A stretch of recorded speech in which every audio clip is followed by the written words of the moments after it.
Olá pessoal, aqui é o Velgas. Hoje é dia 16 de janeiro de 2025. A Ucrânia ataca mais um depósito de petróleo na Rússia, ou seja, a Rússia está em chamas e esse depósito de petróleo também continua em chamas. Ele estava na região de Voronezh. E também o batalhão Azov, melhor agora é a Brigada Azov, capturou 23 soldados russos.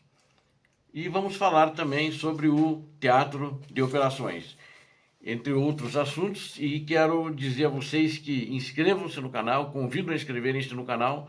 O que vocês veem aqui não são fake news, aqui você vê somente a verdade. Eu conto com vocês. Muito obrigado. Bom, um depósito de petróleo na região de Voronezh, Rússia, foi atacado por drones ucranianos, por enxames de drones ucranianos.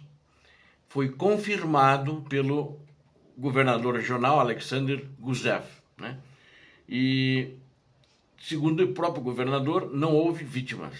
É claro, pode haver vítimas quando a Ucrânia ataca, mas a Ucrânia, as vítimas são minimizadas, até porque ela não ataca alvos civis. Ela não tem a covardia da Rússia, o Zelensky não tem a covardia de Putin, e eles atacam apenas objetivos na economia e objetivos militares, que na realidade eles se confundem. E esse depósito, ele também servia ao exército da Rússia em todo o teatro de operações, fornecendo combustíveis. E esse ataque agora ocorreu, um dos mais recentes, depois de uma onda de ataques com sucesso que a Ucrânia tem feito contra objetivos russos, e eu tenho aqui, inclusive, relatado para vocês quase que diariamente.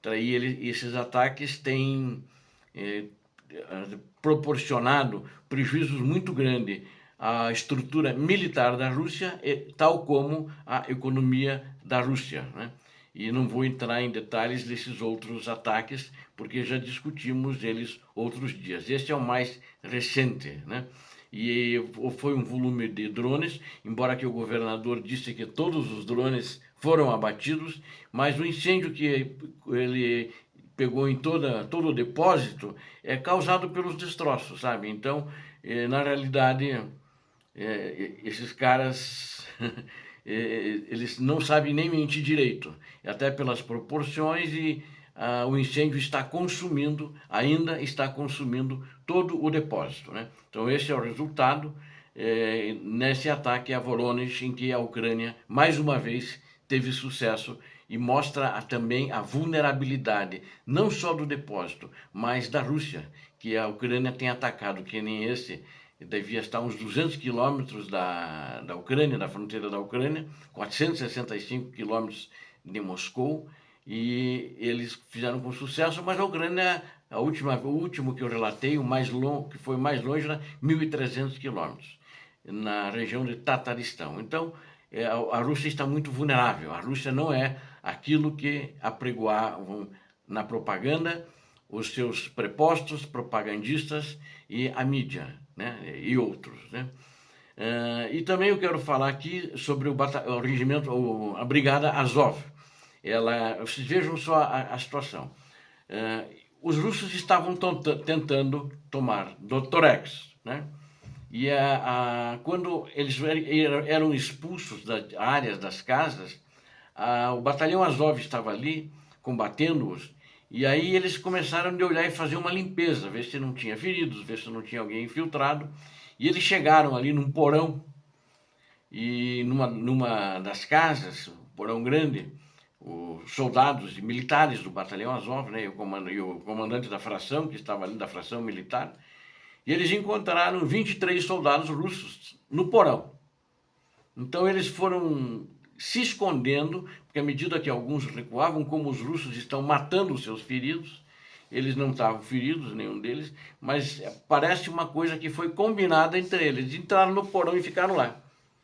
Na realidade, eles ficaram esperando os ucranianos virem. Eles sabiam que os ucranianos não iam atirar neles. Aí, quando o ucraniano notou que tinha alguma coisa, o soldado ucraniano perguntou: quem está aí? O que tem? Alguém respondeu, sim, temos, que somos russos, mas não queremos brigar, não queremos combater, queremos nos entregar. Estamos cheios da guerra. 23 soldados russos foram então levados como prisioneiros de guerra. E isso mostra a insatisfação dos soldados, das tropas. Isso pode levar a um motim amanhã, depois uma rebelião. Motim, né? Eu considero mais uma rebelião, porque é uma insatisfação. Os russos não prezam pelos seus soldados, tampouco pelos feridos e tampouco pelos não feridos, né? Então, mandam tudo como buchas de canhão. Então é uma coisa triste. E eles acho que fizeram bem em se entregar. E o batalhão Azov levou eles para a retaguarda da Ucrânia. Bom, a Rússia, para retalhar esses ataques, que como eu já disse, eu tenho noticiado, ela resolveu fazer um ataque também durante a noite. Foi na noite de ontem, né, do dia 15, e como alvo, um dos alvos, né, o maior depósito de gás da Ucrânia. Ela fez um ataque de mísseis, então na quarta-feira, que foi ontem, né, no dia 15. E só quero pontuar o seguinte, eles atacaram com 40 mísseis a Ucrânia, 43, especificamente 43 mísseis, e 30 a Ucrânia segurou, derrubou, né, e 13 passaram. Mas esses mísseis que passaram, eles estavam dirigidos ao oeste da Ucrânia. Então eles foram parar lá na região de Lviv, né?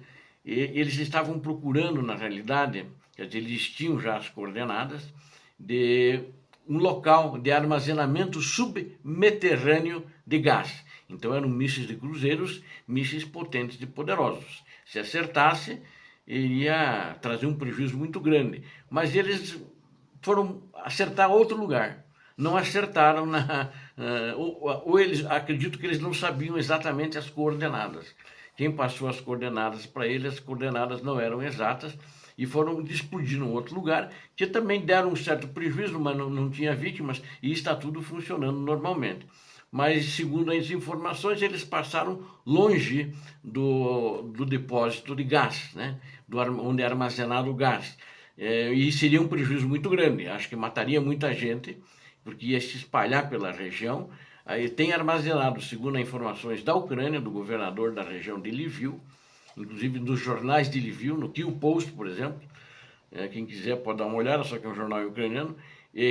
Estava cheio, e a capacidade lá de gás era de 2 bilhões de metros cúbicos, né? Então os russos erraram. É claro que ninguém colocou nos jornais as coordenadas para eles corrigirem o tiro, né? Corrigirem o alvo e acertarem novamente, né? Essa instalação, na realidade, são duas, uma próxima à outra, né? Que totalizam essa quantidade muito grande de gás e iria dar uma explosão e fogo em sequência, né? Ia ser um problema na região e talvez se espalhasse para as vilas e cidades próximas, né? Então é um problema muito grande, como tem acontecido com a Rússia. Aí a Rússia tem até evacuado, né? Então Deus ajudou, Deus protegeu, os anjos do Senhor protegeram esse depósito de gás nesse ataque realizado ontem, né? E o interessante é que os mísseis desses 40 que eles dispararam, tinha hipersônicos no meio também. Mas também nem todos passaram, alguns passaram, dependendo da região que eles eram dirigidos, onde tinha mísseis Patriot, dos Estados Unidos da América, os Patriots acabaram segurando eles, né? Aí, eles lançaram também 77 drones, né? E também 40, e eles foram todos, quem não foi derrubado, eles foram interceptados pela equipamentos eletrônicos, né, usados em guerra eletrônica, e foram desviados. Alguns voltaram para a Rússia, alguns eles mandaram para a Bielorrússia também de presente para o ditador Lukashenko, ou seja, os dois ditadores, tanto o ditador russo quanto o ditador da Bielorrússia, ganharam alguns drones de presente. Então, os drones não causaram nenhum problema, pelo menos nessa leva ontem que eu estou relatando para vocês, né? Os mísseis atingiram outros alvos em relação a Lviv, que foi o objetivo mais importante deles. Falando agora sobre o teatro de operações, houve ontem ataques, né?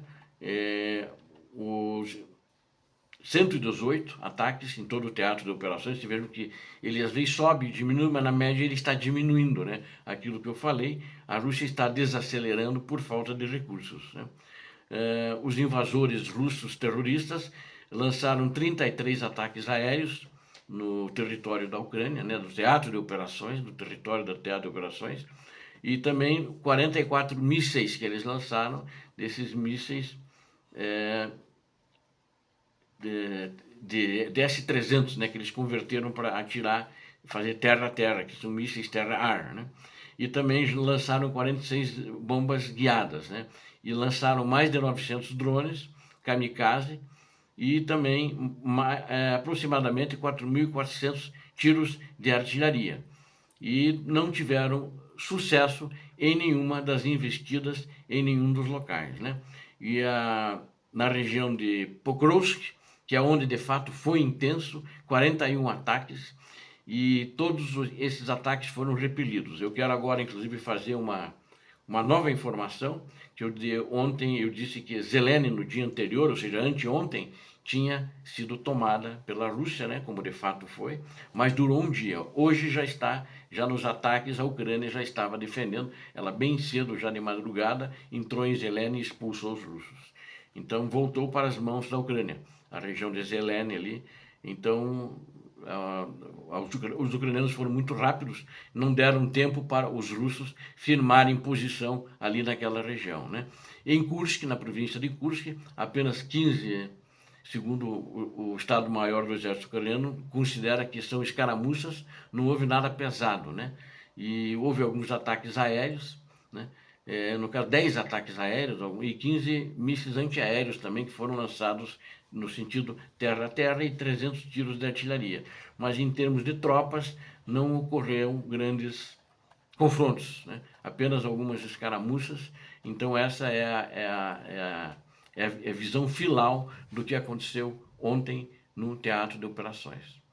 Obrigado a vocês que assistiram esse vídeo, conto com vocês. Inscrevam-se no canal, deem um like, compartilhem com as suas redes sociais e façam os seus comentários. Eu conto com você. Você viu aqui a verdade do que aconteceu.